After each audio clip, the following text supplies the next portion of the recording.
What do you think Monty Williams is thinking? He does have a banged-up Chris Paul. He's got a budding star in Ayton. However, you've got one of the greatest headed monsters the NBA has ever put out on a floor in LeBron aging like the fine wine that he is, and Anthony Davis being in the prime of his career. And, I know you watched Anthony Davis, from the very beginning of his playing career at Kentucky. So what is Monty Williams thinking right now, do you think, Rex? Well, I think he's got to hope that the next couple of days do Chris Paul some rest. His rest really benefits him.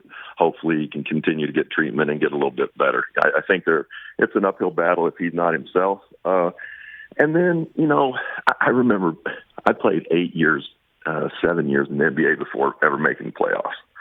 And we finally make it the year I went to Miami. We were 41-41, sneaked into the playoffs, and had the good fortune to play the 72-10, or 72-10 Chicago Bulls, and they swept us like a JV team in 3 games. Devin Booker, I say this because it's Devin Booker's. He's his 5th year now, first chance at the playoffs, and it's different. He went out and did what he did in game 1, and he's kind of struggled since.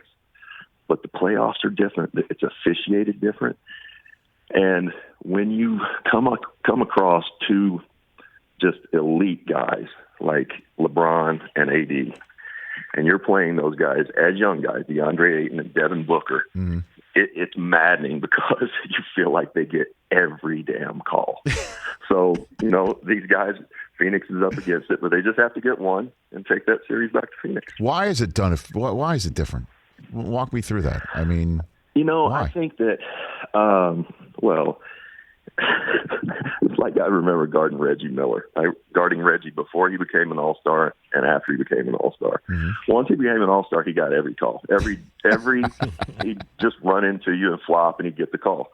And he knew what he was doing. But officials, too, they're human, and they get influenced by crowds. It's just one of those things. I will say this. Those guys have earned the right to get a call here or there. No, I know. And Chris Paul, I don't know if you heard his post-game comment last night. He mentioned 3 times 11 in a row. That's what he said, 11 in a row. And if anybody was wondering, that's the number of losses in a row he's had in a game that's been officiated by Scott Foster. And he even said the words, if you were a betting man. I mean, he went out basically and damn near connected dots to something the NBA certainly doesn't want, in the mind's eye of a fan. Was that frustration? Walk me through the mindset of a player like CP3 to say something. I think it's frustration, of course. But there are guys that you just. I remember Scott Foster threw me out of a game. I accidentally poked him in the eye, arguing a call, and got suspended. But